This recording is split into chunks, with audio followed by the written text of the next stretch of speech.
If you're looking for ways in which to accelerate your career success, today's video is for you because I'm talking about a personal development game changer. This is how impactful this particular activity is. It's peer coaching. And in this video, I'm going to explain what it is, how it works, and how you can set yourself up step by step to using this incredibly valuable technique.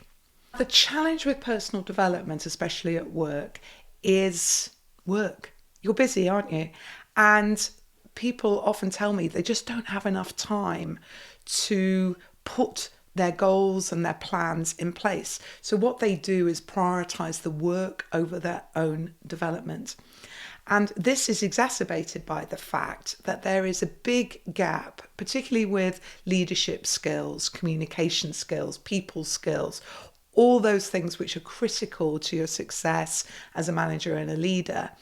So there's a big gap between knowing what you should do and actually doing it, and consistently doing it in your day-to-day work. And so this combination of being incredibly busy with short timelines and feeling a little bit uncomfortable when you're putting some of the practicing and experimenting at doing things in a different way means that we can often just defer it and put it off. And the problem with that is time ticks by.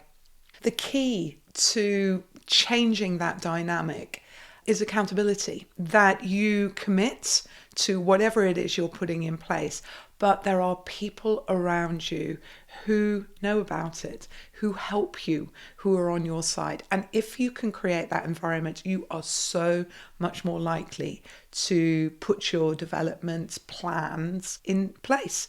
As a result, you build your skills faster, you have greater influence in the workplace, you have greater impact in the workplace, and you are seen as such within your organization and achieve that career success that much faster. Now, I'm a massive fan of peer coaching.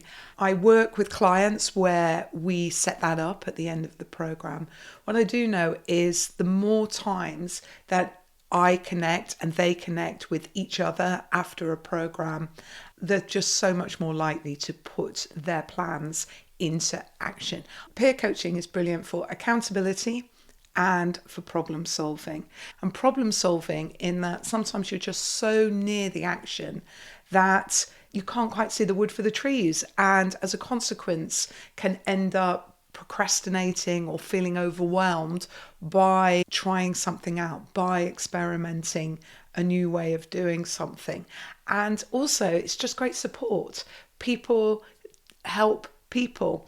Friends help friends, colleagues support colleagues. I'm a real fan of President John F. Kennedy's quote, "A rising tide lifts all boats," so that you can work with people and you are not in competition with each other.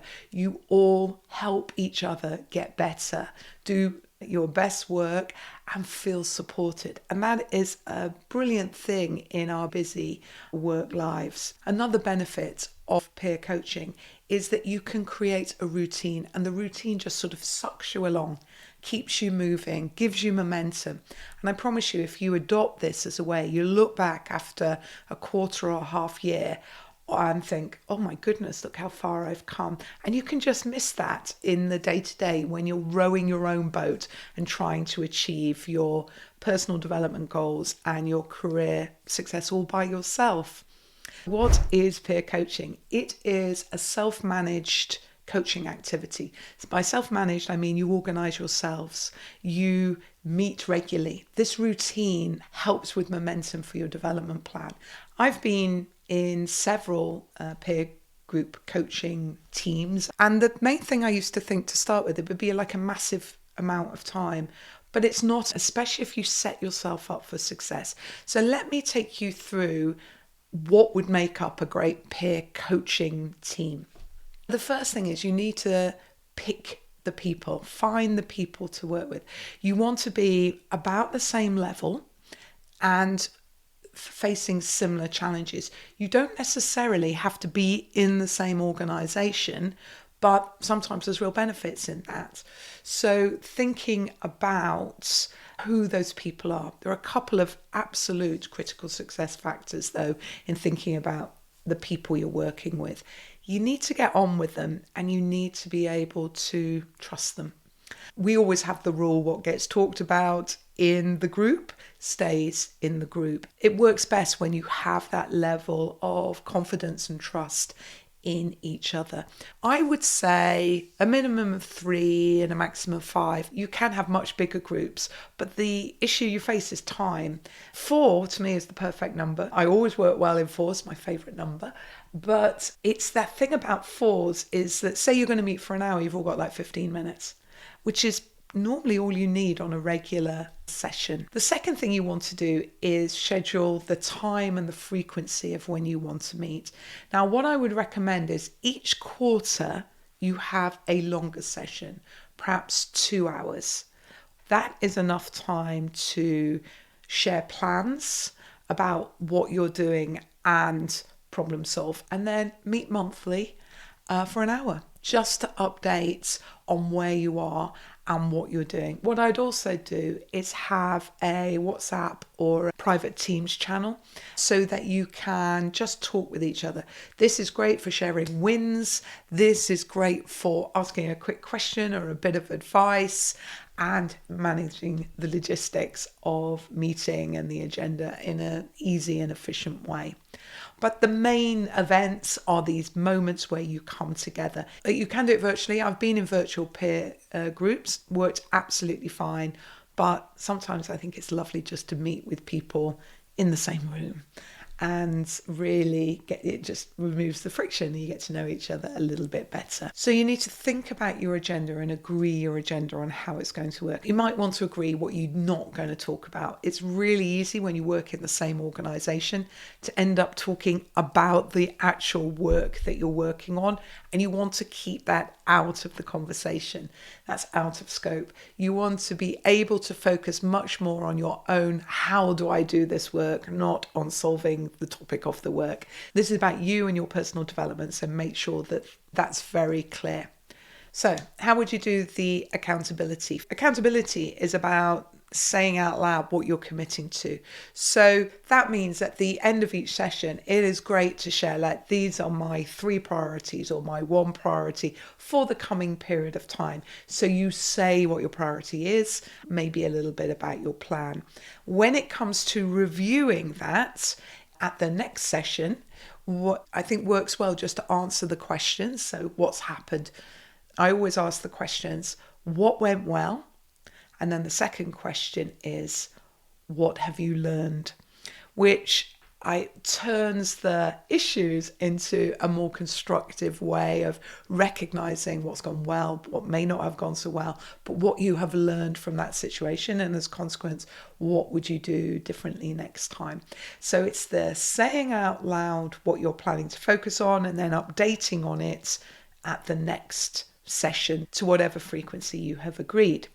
The second element is the problem-solving element, and a very simple formula for this is that you take turns in sharing a challenge. So let me explain how that would work. So person 1 would share a challenge for a couple of minutes and explain what it is. And then everybody has an opportunity to ask questions of person 1 for clarity, to make sure that they understood the situation as best they could. And then once everybody's understood the situation, now this is very important, person 1 stays completely silent, and the other people in the group, your colleagues and friends, get the opportunity to share their advice. And a good way of often putting that is, if I were in your shoes, I would, and that then say what you would do.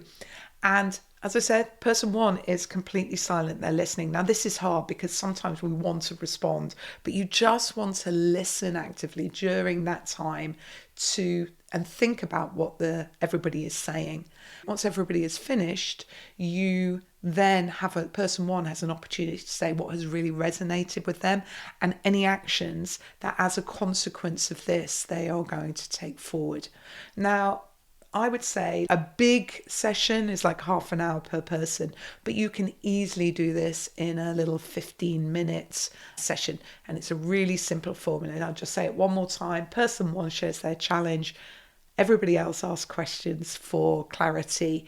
Person one then stays quiet while everybody shares their advice, what they would do if they were in their shoes. And then the person with the challenge has the opportunity to say what they're going to do.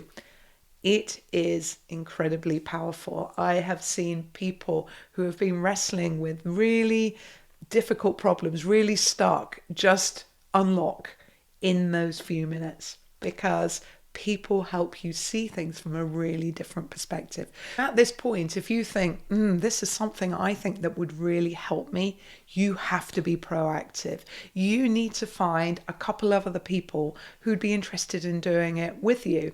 And you may want to perhaps send this video out and say, look, I've been watching this. Do you think this is something you'd be interested in doing? And then meet, talk about it, and get yourself set up. Remembering you want to be really clear on your objectives, what's in scope, what's out of scope, the frequency with which you meet, and how you're going to run those sessions. And as I said, if you set yourself up saying that we're going to do this for the next 6 months, to help us move through maybe a big change program in your organization, or help you focus and make sure that you all achieve your development goals, that works brilliantly too. So I've had, with my group, we just keep going because we get so much value from it.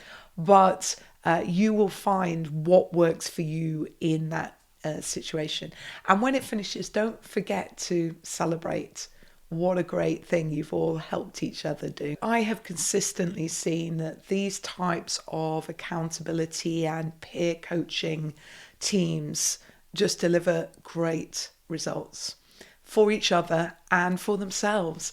And it really is not a great amount of time.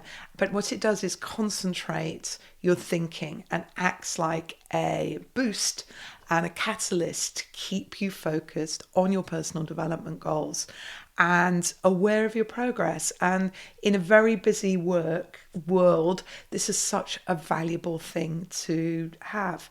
Now, if you've already done peer coaching, I'd love to hear your experiences. Please let me know in the comments how you've been using it and what kind of topics it has allowed you to focus on. If you have any questions on it, again, pop them in the comments. I'm around to answer them.